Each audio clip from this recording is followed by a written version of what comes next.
Pick that up, sweetheart. Maybe read it this time before you waste my time with questions.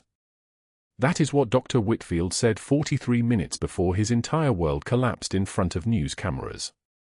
Cedar Creek Medical in Portland occupies a 6-story tower on the corner of Morrison and 12th, its facade all glass and steel and the kind of architectural confidence that comes from a $100 million endowment. Inside, the ICU smells like antiseptic and floor wax under harsh fluorescent lights that hum at a frequency most people don't consciously hear but that has, over time, worn grooves into the patience of every nurse who's worked here longer than a year. Hannah Clarke moves through these corridors on her 3rd week, methodical, efficient, functionally invisible, charting vitals with handwriting so precise it looks machine-printed. Her penmanship is the handwriting of someone who learned documentation in field hospitals where the difference between a smudged number and a clear one could cost a life. The patient chart hits the linoleum floor at her feet with the flat, sharp sound of paper and cardstock against tile.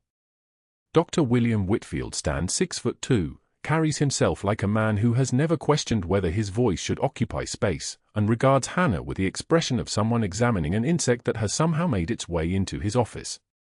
His watch costs more than Hannah's monthly rent. His shoes are leather that probably cost more than her car payment. Everything about him is engineered for dominance.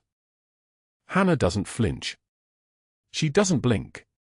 She bends, her movements economical, and picks up the chart. Her jaw clench is minimal, tight enough that someone watching would notice if they were looking, loose enough that someone who isn't paying attention sees nothing at all. Room for 12, Whitfield says, not looking at her anymore. Post-op day 3. I want a full metabolic panel, cardiac enzymes, and a repeat chest X-ray. And this time, maybe try reading the orders before you interrupt my rounds with questions about things you don't understand. Hannah nods. One short vertical motion.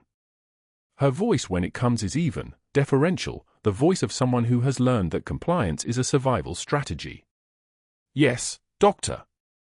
She returns to the nurse's station with the chart in her steady hands, hands that have held dying soldiers and held premature infants and held a man's chest open while his heart restarted itself in her palms. Her left wrist trembles slightly as she sets the chart on the counter, a tremor barely visible, the kind that comes from years of adrenaline and scar tissue and neural pathways rewired by things that don't appear in medical textbooks. She steadies her breathing. No one sees this. No one is watching. The ICU is cold steel and beeping monitors and the particular quality of silence that exists only in places where people are fighting for breath. There are 7 patients here, each in a numbered room, each tethered to machines that cost more than houses. Column of monitors on the central nursing station, each screen glowing with the vital signs of someone's entire world compressed into waveforms and numbers. Hannah's eyes move across them the way a conductor's eyes move across an orchestra, tracking patterns, listening for dissonance, knowing without articulation what each rhythm means. Room for 12 is Colonel James Vassar. Post-operative day 3. Green Beret, 51 years old, admitted after a routine cholecystectomy that should have taken 90 minutes and gone according to protocol. Vassar is Hannah's target, though not for the reasons anyone at Cedar Creek Medical would recognize. Naval Intelligence placed her here specifically 3 weeks ago, a quiet transfer, a clean background, a resume that shows nursing experience and nothing else. What it doesn't show is that Hannah Clarke is Master Chief Petty Officer Hannah Clarke, retired from active service, recalled for a single classified assignment, monitor the recovery and security of Colonel James Vassar, the commanding officer of her son David's unit in Helmand province. Vassar had been in Sanjin Valley when an IED detonated 50 meters from his vehicle. Vassar walked out. Most of his convoy didn't. He's not in Cedar Creek Medical because he's critically ill. He's here because someone in the intelligence community decided his recovery needed eyes nobody would expect to find. Hannah reviews his chart. The handwriting is Whitfield's, loops and flourishes, the handwriting of someone whose signature he practices so that it looks important on documents. She runs her finger down the orders. Day 1 post-op, standard post-surgical labs, imaging, pain management. Day 2, additional imaging, repeat labs, consultations from cardiology and pulmonology. Day 3, this morning, an order for a battery of tests that don't align with a standard cholecystectomy recovery. Metabolic panel, yes. Cardiac enzymes, yes. But also advanced lipid profiles, kidney function workup, and imaging that seems excessive for someone whose surgery targeted the gallbladder and nothing else. Hannah has seen this pattern before. Not in hospitals. In the paperwork that accompanies fraud investigations. She pulls Vassar's billing codes on the hospital system. The screen glows with data. Her eyes move across it, cataloging, processing. Code 99213 for a post-operative visit. Code 93025 for an EKG. Code 710 for 6 for chest X-ray. But there's another code underneath, hidden in the subcategories, a code that should only appear if the patient had suffered a cardiac event or was being evaluated for bypass surgery. Code 99255. Consultation fee. High complexity. 34 of them on this chart in 72 hours. No patient needs 34 high-complexity consultations in 3 days unless they're in active crisis. Hannah's hands remain steady as she opens a new document. She begins charting her own observations, meticulous notes that match the format of military field reports: objective, factual, impossible to misinterpret. Vital signs stable. Surgical site healing normally. No signs of infection, no fever, no indicators of cardiac compromise. She notes the discrepancy between Whitfield's orders and Vassar's actual clinical presentation. She notes it in language that a lawyer could read, that an auditor could follow, that would hold up under scrutiny. The fluorescent lights buzz overhead like something dying very slowly. 2 days later, Hannah is in the cafeteria during her break, sitting alone at a corner table with a tray she hasn't touched. Whitfield enters with 2 other doctors, a cardiologist named Pierce and a radiologist named Bennett, both of them wearing the same particular expression of confidence that comes from belonging to the right country club and the right university and the right tax bracket. Whitfield is speaking to them, but loud enough for the room to hear, loud enough for the words to land in the spaces between conversations. "There's a new nurse on my ICU rotation," he says, settling into a chair. Quiet type. Doesn't know anything. Week 3 and already asking me about billing codes and treatment protocols like she's got a medical degree. Pierce laughs. It's the laugh of someone who has never experienced consequences. "What did you tell her?" "I told her to read the chart before interrupting my rounds." Whitfield smiles. It's the smile of someone who is about to make a joke he's already calculated will land. "I'm betting she doesn't make it another week. 7 days, maximum." Quiet ones like that crack under pressure. Can't handle the real work. Hannah doesn't move. Her coffee is in front of her, lukewarm, untouched. She doesn't reach for it. She doesn't look at them. She eats her salad with a fork that makes no sound against the plastic plate. Bennett nods. He's already reaching for his wallet. "I'm in." 20 says she's gone by Friday. The bet is made. The words scatter across the cafeteria like seeds. Hannah is aware that she's now the subject of wagers, that her departure is being treated as an entertainment, a foregone conclusion. She chews her food. She swallows. She takes a breath that's just deep enough to be professional and not so deep that it betrays anything at all. Back in the ICU, she continues her rounds. The charting continues. The observations continue. And beneath the overlay of her work as a nurse, she builds a parallel documentation, the real work, the work that matters. She notes which doctors are ordering which tests. She tracks which billing codes appear after which procedures. She begins to see the architecture of it, the skeleton of a fraud operation that has probably been running for years, that has probably cost the hospital millions, that has definitely enriched certain people at Cedar Creek Medical in ways that don't appear on official compensation records. And the more she documents it, the more Dr. Whitfield notices. He passes her in the hallway outside room for 12. He stops. His expression is different now, sharper, more focused, the expression of a man who has begun to understand that something isn't adding up. "The questions," he says. Just those two words. Hannah turns. Her voice remains even, deferential. Doctor? Your questions about the treatment protocols. He studies her with an intensity that feels like surveillance. Where are they coming from? Hannah doesn't blink. I want to understand the standard of care, sir. So I can provide better treatment. He watches her for a long moment. The hallway around them is quiet except for the distant beep of monitors and the whisper of the HVAC system cycling air that smells like recycled antiseptic and fear. Whitfield's jaw tightens slightly. He's not worried yet. But he's watching now. He's begun to see that she's not the deferential, quiet nurse he assumed. He's begun to understand that beneath the compliance and the silence, something else is operating. Stick to charting, he says finally. Leave the medical decisions to people with credentials. Hannah nods. Of course, doctor. He walks away. She stands in the hallway, aware that she's crossed some invisible line, that she's moved from invisible to observed, that the clock on her cover is beginning to tick down whether she's ready for it or not. That evening, Whitfield makes a phone call from his office on the 5th floor. The door is closed. The lights are dimmed. His voice when he speaks is careful, controlled, the voice of a man who is very good at sounding less worried than he is. We might have a problem, he says into the phone. There's a new nurse on the ICU rotation. 3rd week here. She's asking questions about billing codes and treatment protocols. Could be nothing. Could be someone's plant. There's a pause while he listens. No, he says. I don't think she's a compliance officer. She's too quiet. Too careful. But quiet people sometimes work for other people. I want her history checked. Full background. And I want to know if anyone from hospital administration, the board, or anywhere else put her on my floor on purpose. Another pause.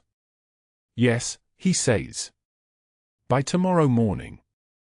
I need to know who I'm dealing with before she starts causing real problems. He hangs up the phone. Outside his window, Portland spreads across the landscape in lights and distance. Hannah is somewhere in the hospital below, charting vital signs and building a case that will eventually topple everything Whitfield has constructed. But he doesn't know that yet. He only knows that something about this nurse doesn't add up, and that means she's either the most dangerous person in his hospital or the biggest mistake he's ever made. He just hasn't figured out which one yet. The cafeteria at Cedar Creek Medical during the lunch rush was a place where carelessness became currency. 40 staff members crowded the space, residents comparing notes, nurses refueling between 12-hour stretches, administrators in pressed shirts pretending they understood the chaos they managed. Hannah stood 3 positions back in the food line, tray balanced on one palm with the stability of someone who'd balanced far heavier things in far worse conditions. She'd chosen oatmeal, black coffee, and an orange that looked reasonably intact. Whitfield stood near the register, laughing with 3 other physicians, the kind of laughter that had teeth in it. I'm taking bets, Whitfield announced, loud enough for the entire line to hear. His voice carried the casual cruelty of a man who'd never learned that volume couldn't replace wit. Our little RN here won't last 7 more days. She doesn't have the backbone for real medicine. The 3 doctors laughed. One of them, Pierce, the cardiologist, actually slapped the counter. Hannah didn't turn. She didn't change her expression. She simply picked up her tray, moved forward in a line, and continued toward the seating area. Her jaw tightened, just barely. The kind of muscle contraction that required looking for. She wouldn't give them the satisfaction of visible reaction. That was the protocol. That was always the protocol. The next morning came too soon. Same cafeteria. Same light streaming through the windows that hadn't been cleaned in weeks, casting everything in a sickly yellow-white. Hannah was moving through the breakfast line again, because routine was a form of camouflage. The hospital operated on predictable rhythms, and predictability was her cover. She picked up the same items. Oatmeal. Coffee. Toast. The tray felt light in her hands. Dr. Whitfield was waiting by the beverage station. He moved with the calculated casualness of a predator, not rushing, not obvious, just present at exactly the right moment. Hannah didn't see him coming until it was happening. The collision was sharp, deliberate. His shoulder caught the edge of her tray, and the physics were immediate. Oatmeal slid like a beige landslide. The coffee cup toppled, hot liquid spreading across the tile in a dark stain. The orange rolled across the floor, coming to rest against someone's shoe. Toast landed face down. Broken ceramic scattered with the sound of a brief, destructive symphony. The room went quiet. "Oh, sweetheart," Whitfield said, his voice carrying the false concern of someone performing sympathy for an audience. "You should be more careful. Maybe nursing isn't your calling." 3 doctors openly laughed. Someone in the background whistled. Hannah looked at the mess on the floor, then at Whitfield, then back at the mess. Her eyes were the color of winter water, clear, cold, revealing nothing. She knelt without a word. No apology. No explanation. No crack in her composure.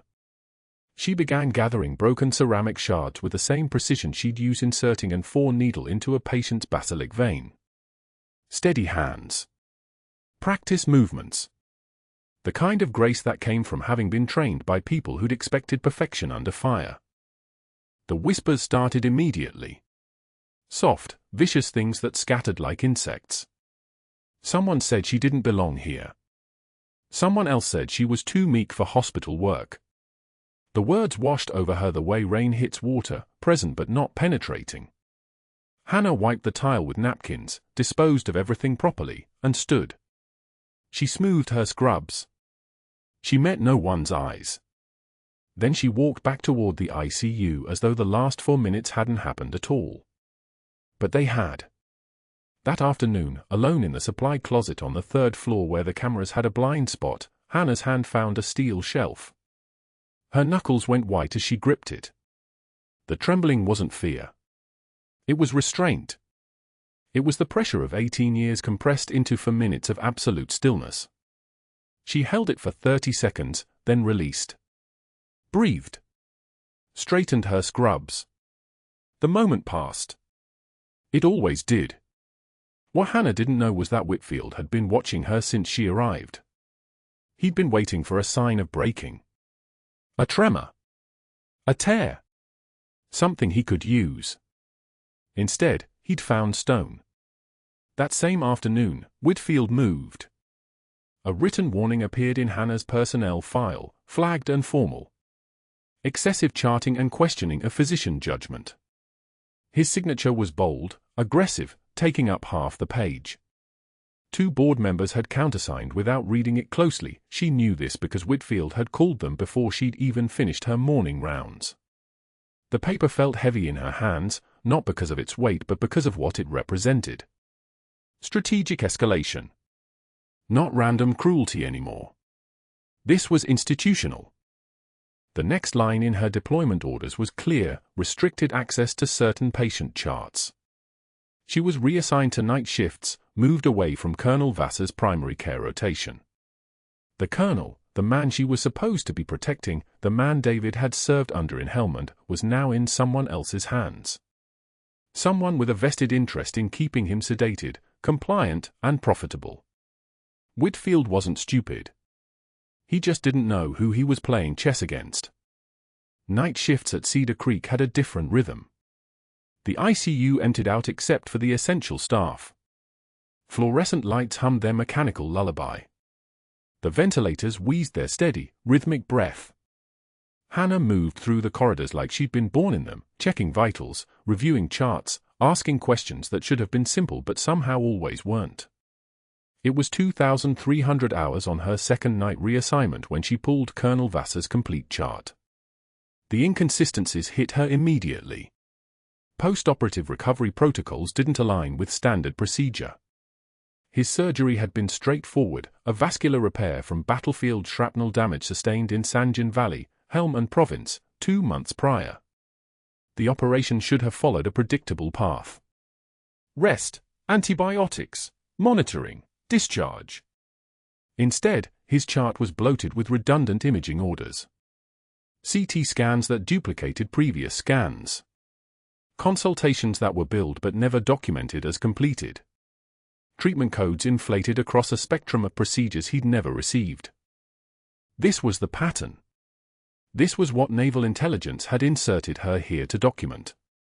She photographed 3 pages with the encrypted phone clipped inside her watchband. The flash was silent. Digital evidence, untraceable, ready for transmission to the Pentagon contact whose number was buried in a dead drop location she'd memorized 3 years ago. The colonel lay sedated in ICU bed 7, his monitor showing stable vitals, his future being steadily compromised by a man with access and no conscience.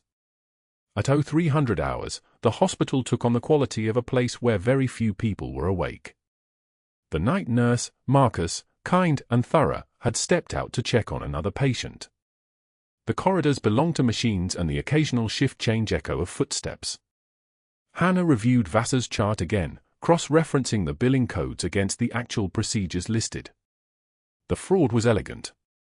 Whitfield had deliberately altered the post-operative recovery documentation to justify unnecessary diagnostic codes, embedding them in normal protocol so they looked like standard care. Movement in her peripheral vision.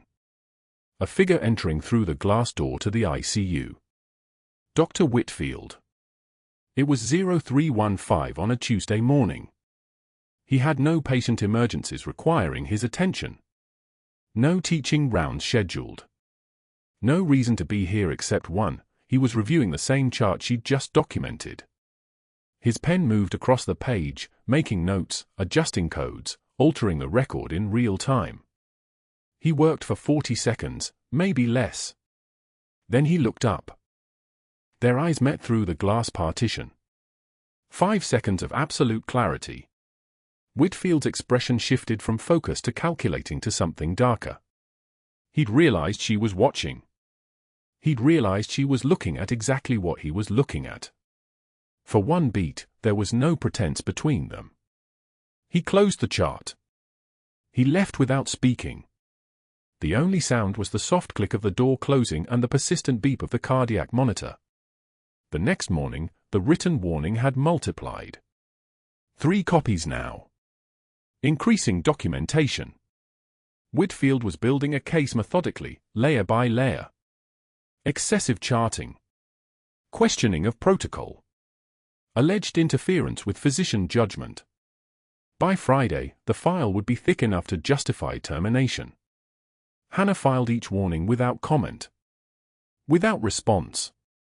Without giving him anything. Colonel Vassar woke briefly that afternoon, his eyes finding hers as she checked his foresight.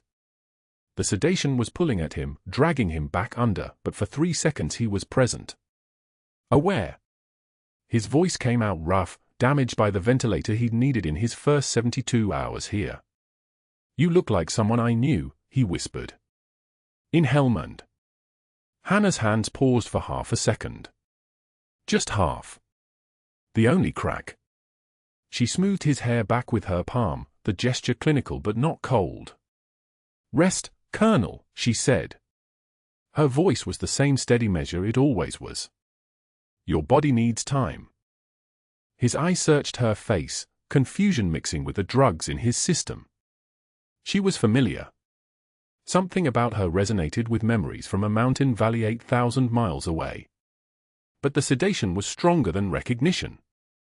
His eyelids dropped. He drifted back under. Hannah's jaw clenched. The timeline was accelerating. Whitfield could sense her documenting his crimes. He couldn't afford to let her continue. Which meant the next move wouldn't be administrative. The next move would be decisive. She was prepping fresh for fluids at 1900 hours when the alarm started. Monitor beeps accelerating. One long sustained tone cutting through the hum of machines. Hannah's head came up before her body moved. The Colonel's room. She was moving before the second alarm completed its cycle, not running, not panicking, but moving with the precise urgency of someone who understood that in the next 60 seconds, someone's life would be determined by decisions being made right now. Irregular heartbeat. Dropping oxygen saturation. The monitor showed numbers that shouldn't be there. The colonel's vitals had been stable 5 minutes ago. Perfectly normal 5 minutes ago. Hannah's hands were already moving toward the emergency protocols as she realized what was happening. What was about to happen? What Whitfield had already set in motion. The overnight shift at Cedar Creek Medical began like every other shift Hannah had worked in 3 weeks, quiet, methodical, the hospital's true heartbeat visible only to those who stayed awake while the city slept. She'd been reassigned to nights after Whitfield's strategic move to separate her from Colonel Vassar's daytime care, but Hannah understood the real reason. Nighttime meant fewer witnesses, fewer eyes on the charts, fewer questions asked when the fluorescent lights were the only things watching. She pushed the medication cart down the 4th-floor corridor at 2,247 hours, her scrub still crisp, her movements economical, every step calculated, every motion purposeful, the kind of efficiency that came from years of field medicine where wasted motion meant wasted seconds. The night supervisor had flagged Colonel Vassar's chart for her review. Not unusual. What was unusual was the post-operative protocol Whitfield had ordered for the morning, a cardiac catheterization scheduled for 0600, a procedure that made no clinical sense. The colonel had been recovering beautifully from his appendectomy. His vitals were stable. His surgical site was clean. His lab showed no elevation in troponin, no arrhythmia on his last EKG. A cardiac catheterization was diagnostic gold for a patient with actual cardiac symptoms. For a 42-year-old Green Beret officer who'd had a routine appendix removed. It was a billboard advertisement. Hannah sat in the break room at 0315 hours, Colonel Vassar's complete chart spread across the laminate table, a cup of coffee cooling beside her. The smell of burnt coffee grounds hung in the air, the night shift's second pot, which always seemed to taste like the radiator fluid it was brewed in. She'd brought a notebook. Not the official hospital charts. Her own notebook, bound in black, where she'd been documenting observations for the past 2 weeks. Observations that were adding up into a pattern that made her throat tighten with the kind of focus that preceded every operation she'd ever run. Appendectomy performed October 14th, standard laparoscopic procedure. Routine post-op day 1, vital signs normal, pain controlled, patient ambulating. Day 2, same trajectory. Day 3, today, when any reasonable physician would discharge a patient like Vassar without patient follow-up, Whitfield had ordered extended admission and now, somehow, an invasive cardiac workup that required hospitalization and, more importantly, required the hospital to bill for a level 4 cardiac intervention. She opened the billing codes on the hospital's internal system. Her access was limited. She was a nurse, not an administrator, but the codes were visible in the operative notes. The appendectomy had been billed as a straightforward laparoscopic procedure. Appropriate. Expected. But the post-operative imaging, CT scans of the abdomen, chest X-rays, laboratory workups that exceeded standard post-op protocol, those codes had been escalated. Upgraded. Reimagined into a diagnostic marathon that pushed the patient's hospital bill from an expected $8,000 to a projected $34,500. And now the cardiac catheterization. A procedure that would add another $12,000 to $15,000, depending on how many stents Whitfield decided the colonel needed. Which meant Hannah understood, with the clarity of someone who'd seen supply chain fraud during deployments to Helmand province, that Colonel Vassar wasn't being treated. He was being mined. Whitfield had a patient with no dependents in the hospital to question the protocols, no family calling to ask why his recovery was taking longer than expected, no one who knew him well enough to notice he was being kept in-house for profit rather than for medicine. She photographed each page of the billing codes with her phone. Clinical documentation. Procedural justifications. The contrast between what Vassar's condition actually required and what Whitfield had ordered. Her hands were steady while she worked, muscle memory from 3 tours, where taking evidence sometimes happened in 90-degree heat with mortars landing within 1,000 meters. This was infinitely simpler. This was just documentation. But that wasn't the worst part. At 0327 hours, Hannah stood in the supply closet adjacent to the ICU, restocking 4 bags and saline flushes, when she heard the keycard sound of the main ICU entrance. the hospital was quiet enough that footsteps carried like whispers. Heavy footsteps. Whitfield's gait was distinctive, confident, almost aggressive, the way certain men walked when they'd never been questioned by institutional authority and assumed they never would be. She kept working, her back to the open supply room doorway, listening as those footsteps moved directly to Colonel Vassar's room. Directly past for other patients. Directly to the Colonel's chart station. From her angle, partially obscured by the doorframe, she watched Whitfield pull Vassar's chart. Watched him flip through pages. Watched him extract a piece of paper, the preoperative cardiac workup that Hannah knew with absolute certainty had been negative, and pull a pen from his coat pocket. Not a standard hospital pen. A fountain pen. Expensive. The kind that left distinctive marks. He made a notation in the margins of Vassar's chart. Then another. Then he photographed something on his phone, returned the chart to its slot, and walked out of the ICU without looking at the monitors, without checking the patient, without performing any component of actual medical evaluation. He'd come here to alter documentation. Hannah finished stocking the saline in complete silence. Her jaw was tight, not trembling, not shaking, just tight at the hinge like a fist that had learned to stay closed during moments when speaking would compromise an operation. She understood now. Whitfield had photographs, phone numbers, some kind of communication trail that proved he knew Hannah was documenting. He'd learned that her questions about unnecessary procedures weren't ignorance or inexperience. They were threat assessment. And he was accelerating his timeline before she could document enough to matter. The Colonel's chart went missing from the nursing station at 03 for 5 hours. It was there at 0343 when Hannah checked vitals. Gone by 0345. She found it 30 minutes later in Whitfield's office, not hidden, just removed from circulation where Hannah's meticulous night shift charting could augment it.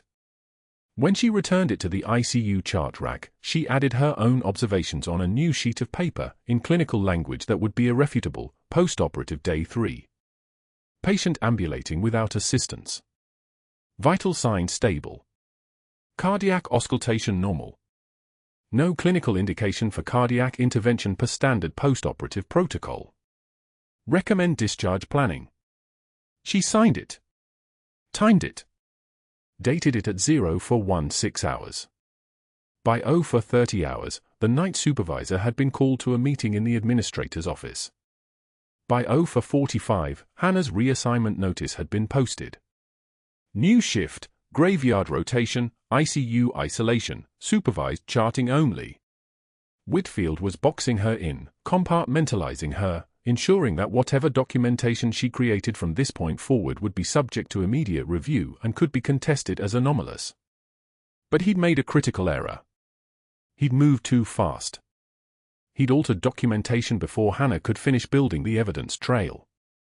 And he'd done it at 0327 in the morning when he thought the hospital was truly empty, when he didn't factor in that nurses worked the night shift, that someone was always watching, that the people who kept patients alive after the sun went down were the same people who noticed when protocols were being violated.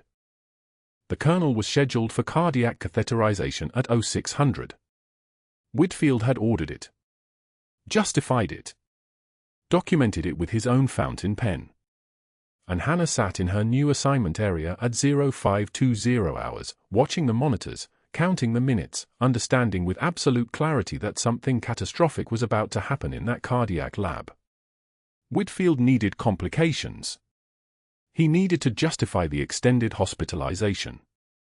He needed medical events that would legitimize the billing codes and transform his fraud into plausible clinical response.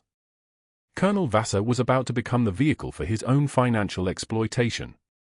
Hannah checked the crash cart at 05 for 5 hours.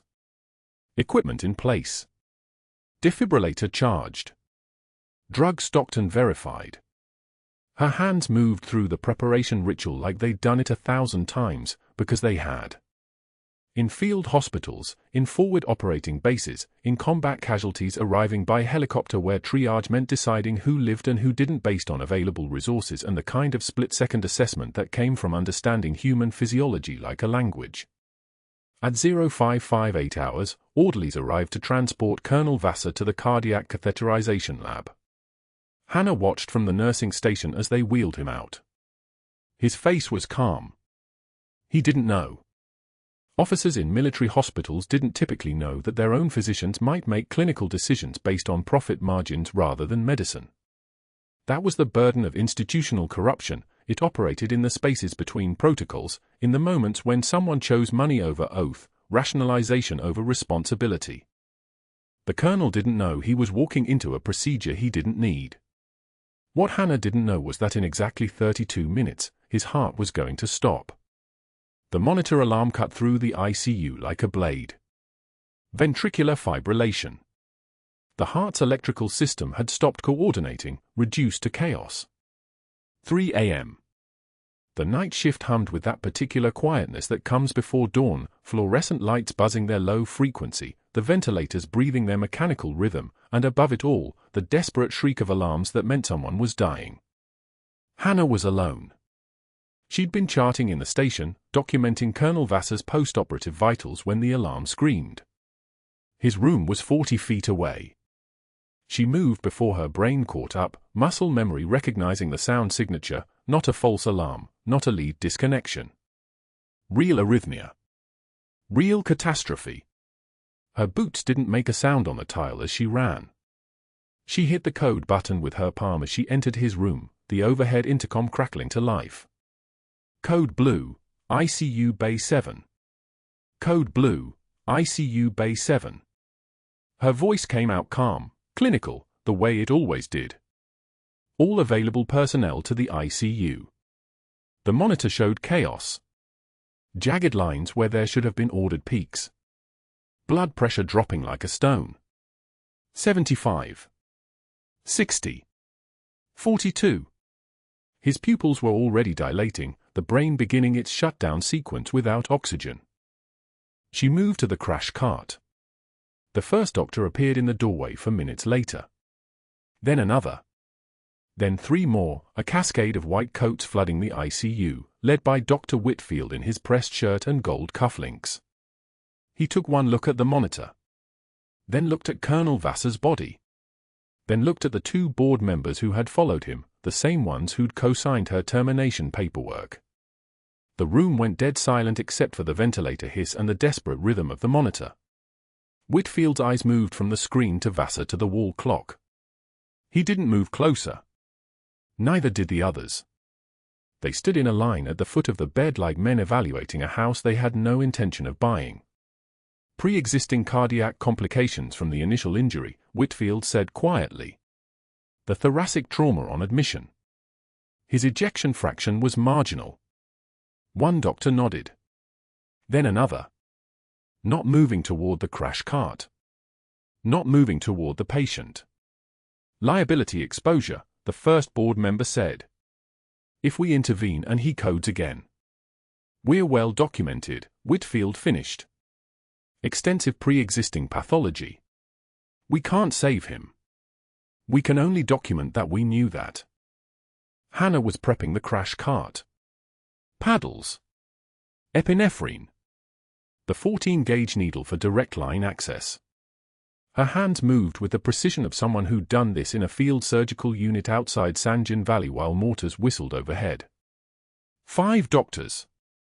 5 of them. Watching. One by one, they turned and walked away. Not in a rush. Not dramatically.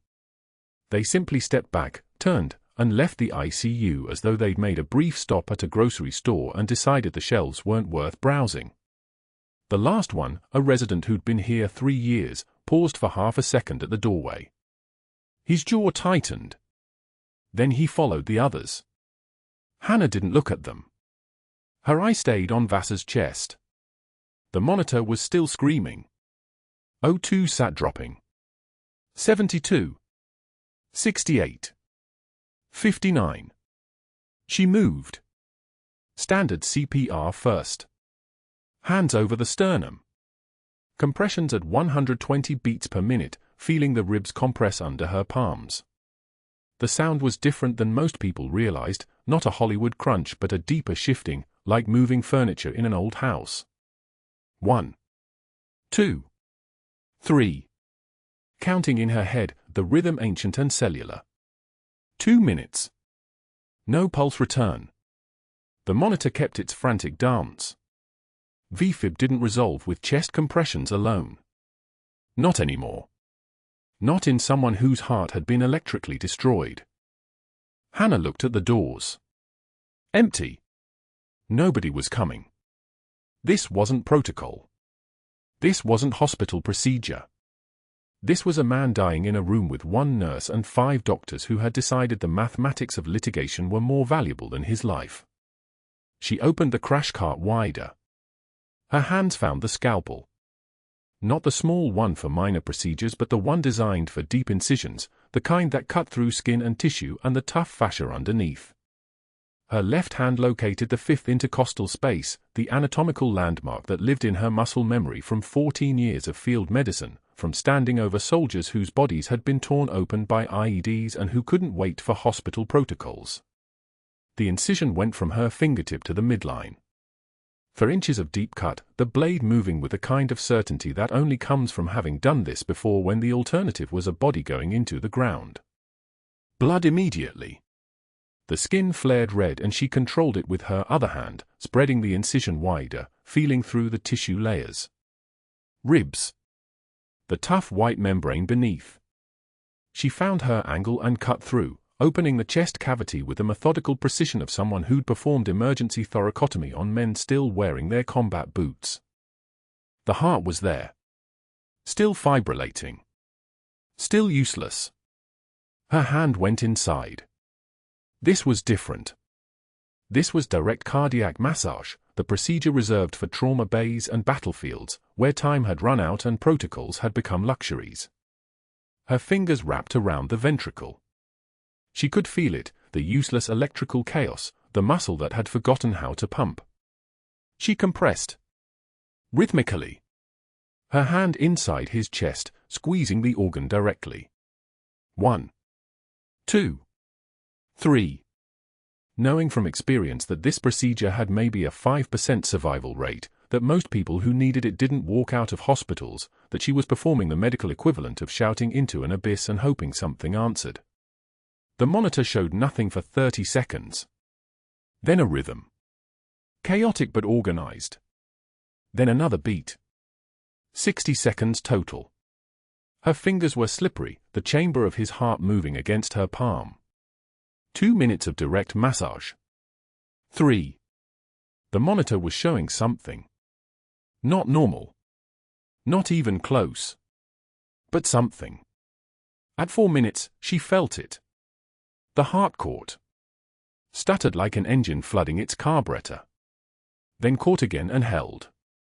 She could feel the pulse beneath her fingertips. Weak. Desperate.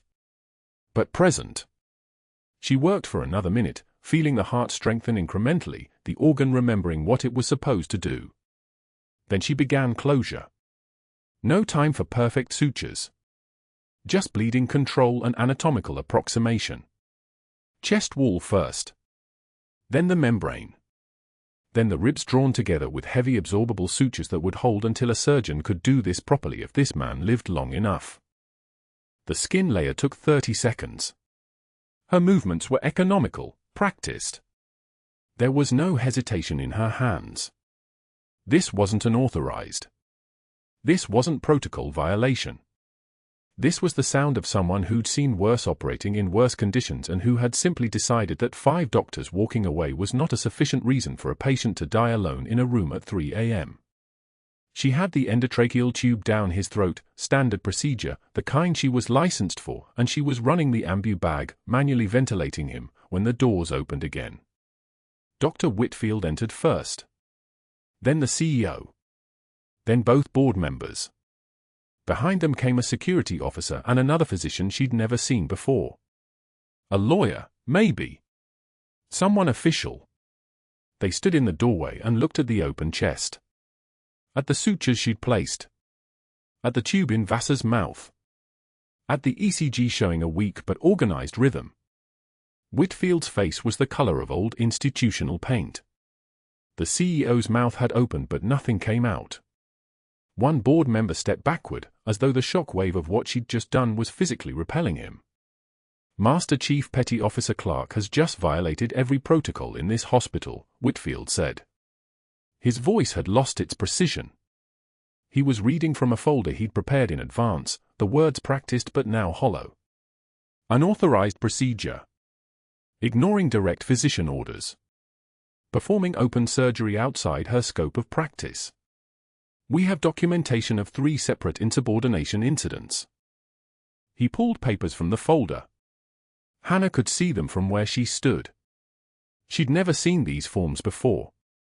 3 disciplinary write-ups, each dated and signed, each describing violations she'd never committed, each adding another layer of institutional protection for the man who'd just watched 5 doctors walk away from a dying patient. The CEO stepped forward, and she could see his hand shaking slightly. Your nursing license, he said quietly, is suspended pending investigation. Security will escort you from the premises. You are not to return to this facility pending the outcome of the review board. It wasn't a request.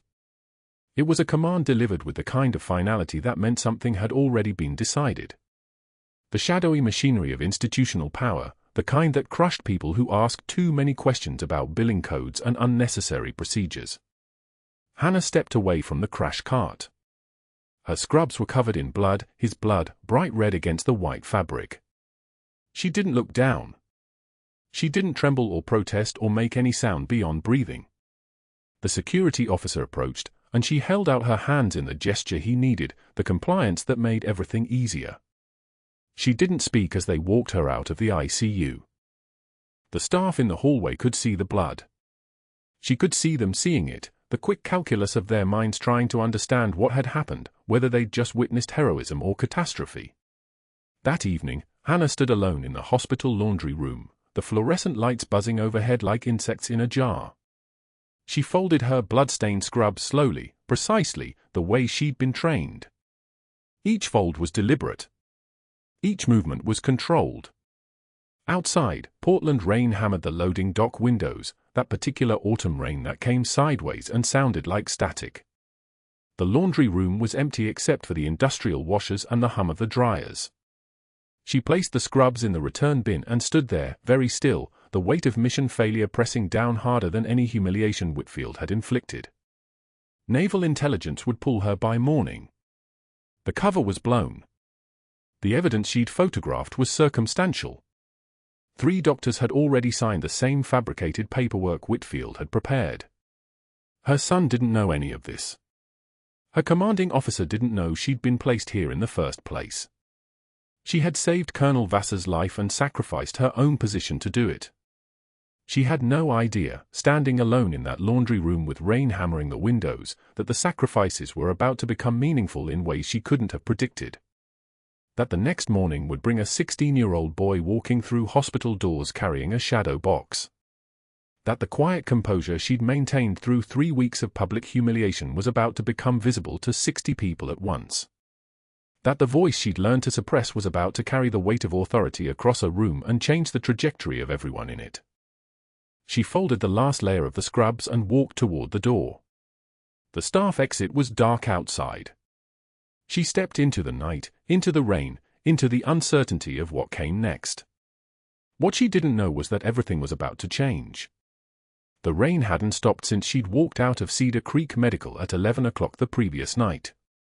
Hannah Clarke stood alone in the hospital laundry room at 6 in the morning, folding her scrubs one final time, the blue fabric still carrying the smell of antiseptic and something else, the particular scent of failure, though failure had no actual smell. It was something her mind had invented during the drive home, during the hour she'd sat in her car in the parking garage, during the sleepless night that followed. Her hands moved with the same precision they'd used during the thoracotomy, each fold exact, each corner aligned. Discipline was a habit that outlived purpose. She placed the last pair on the bench beside her, color-coded and perfect, and thought about how the smallest acts of order were sometimes the only things left when everything else collapsed. The termination letter was still in her locker upstairs.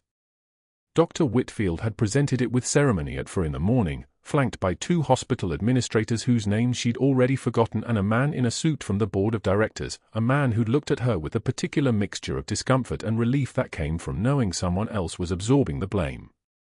Unauthorized procedures. Protocol violations.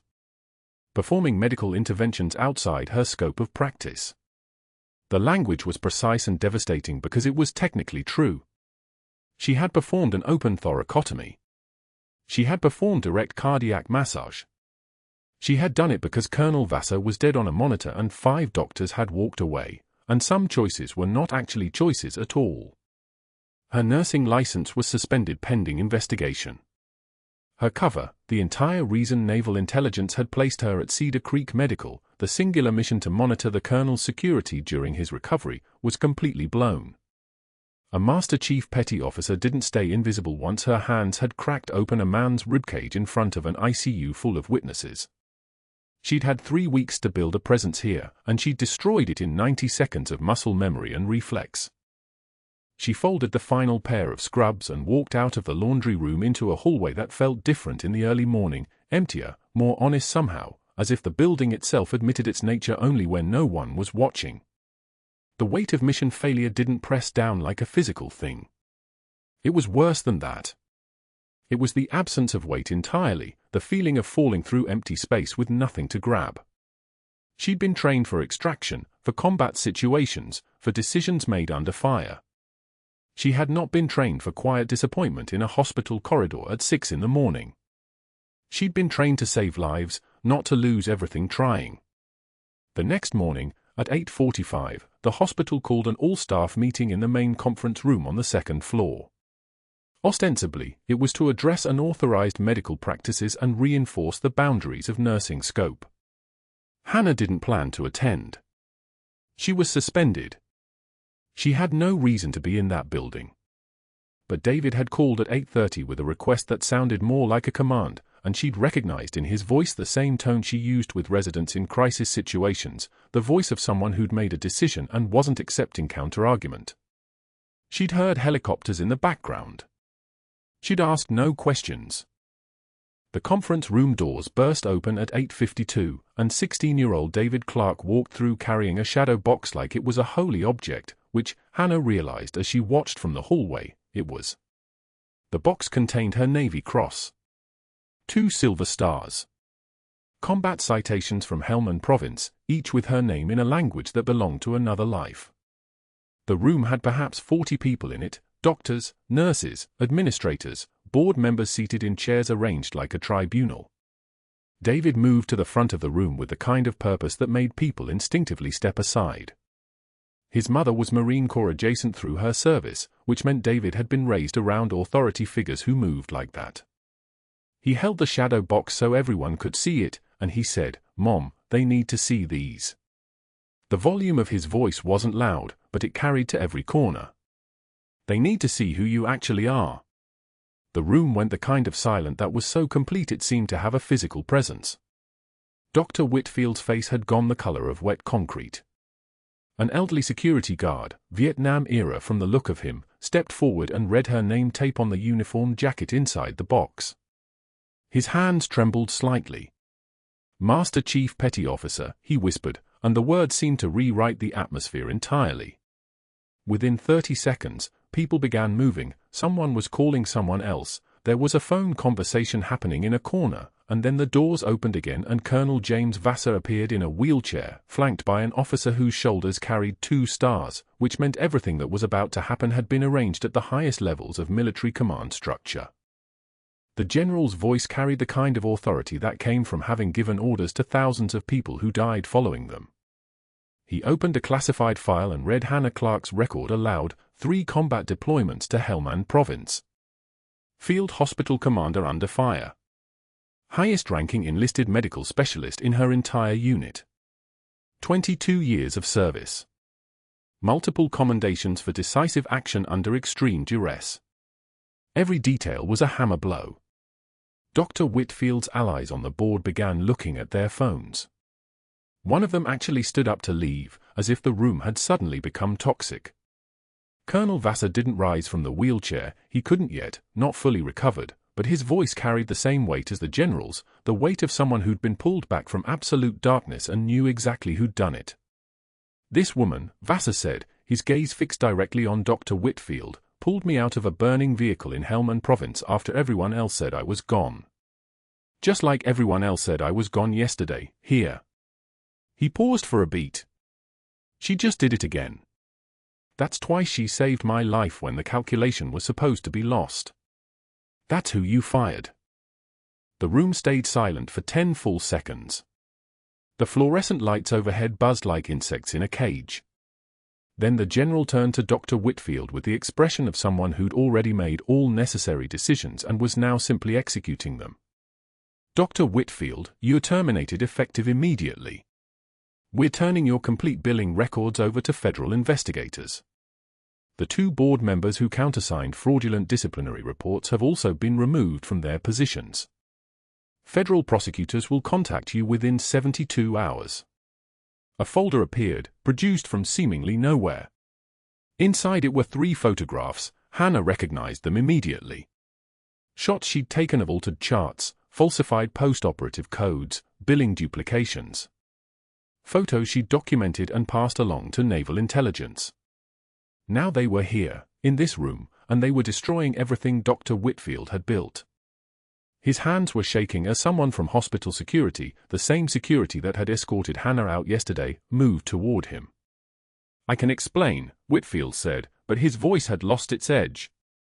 It sounded like he was speaking underwater. No, the general said, you cannot. It wasn't a request. It was a command. The CEO of Cedar Creek Medical, who'd been sitting near the back of the conference room looking progressively smaller, stood and announced that Dr. Whitfield was fired effective immediately, that his medical privileges were suspended, and that the hospital would be cooperating fully with federal investigators. Local news cameras, called by someone, probably David, probably coordinated by the general, were already filming through the windows. They captured everything. Dr. Whitfield's face. His collapse from professional physician into something small and frightened. His escort out of the building by security personnel who treated him with the indifference typically reserved for furniture being moved. Hannah stood in the hallway, watching through the glass walls of the conference room as her entire suspension was reversed within 40 minutes. The CEO approached her personally with an apology and an offer of a position as ICU director. She declined the promotion but accepted the reinstatement. She shook his hand once and said, I'm going on break, which was the only dry humor she allowed herself, and which made the elderly security guard almost smile. She worked her first shift back on a Tuesday afternoon. Nothing about her appearance or her manner had changed. She wore the same expression, moved with the same precision, asked the same measured questions. But something fundamental had shifted in how people perceived her. When a resident questioned her recommendation for fluid management, he phrased it as a question rather than a correction. When a doctor passed her in the hallway, they made eye contact. Staff members who'd barely acknowledged her existence 3 days earlier now said her name when they greeted her. That first evening, after the shift ended, Hannah walked to her locker and opened it to the worn combat boots that were no longer hers. Colonel Vassar had given them to David after the rescue in Helmand, boots that had walked through that burning vehicle fire, boots that carried the actual dust of actual combat. David had given them to her yesterday, placing them in her locker before the meeting with a note that said only, "These belong to you now." She placed them carefully under her desk in the ICU, positioned so anyone working that station would see them, would ask about them, would understand that some people were worth fighting for even when everyone else walked away. Colonel Vassar recovered fully. His scar from the thoracotomy healed into a thin line that he wore without embarrassment. He returned to duty after 8 weeks and sent Hannah a letter written in handwriting that shook slightly but held steady by the end. David visited some weekends in his Marine Corps uniform and some weekends in jeans, and Hannah never asked which day he preferred because she already knew he was trying to figure that out for himself. Hannah never spoke about the reveal. Never mentioned the news coverage that briefly made her a local hero in Portland medical circles. Never acknowledged the federal investigation that eventually resulted in criminal charges against Dr. Whitfield, in asset freezing, in the collapse of the billing scheme that had probably cost insurance companies hundreds of thousands of dollars. 3 months after his termination, a colleague mentioned seeing Whitfield selling supplemental insurance policies from a folding table outside a strip mall on Southeast Division Street, approaching strangers in parking lots, his hands shaking as he offered brochures. His medical license was permanently revoked. His reputation was destroyed. Hannah felt nothing when she heard this, and that lack of feeling seemed appropriate somehow. She'd already moved on. In the supply closet one evening, alone at 11:30 at night, she allowed herself one moment of something close to vulnerability. She pressed her hand flat against the cold steel shelf and breathed slowly, the tremor in her left wrist barely visible in the darkness. Then she returned to the floor and continued her rounds, checking vitals, adjusting fours, noting the subtle changes in patient status that most people missed. A new resident asked her one day how she stayed so calm under pressure, how she made decisions with such certainty. Hannah looked at him with eyes that contained 18 years of information she would never share, and said, "True class is what you do when the lights go out." She returned to her charting. The boot stayed under her desk. The work continued through the night shifts, through the emergencies, through the quiet moments of victory and loss that defined what nursing actually was when you removed the uniforms and the medals and the recognition. Hannah Clarke walked through Cedar Creek Medical in the hours when most people were sleeping, checking on the living and the dying, doing the work that no one saw, the work that mattered most when everyone else had gone home. If you're enjoying this, smash that like button. And answer me this: would you have signed the NDA and taken the money, or fought back? Comments are open.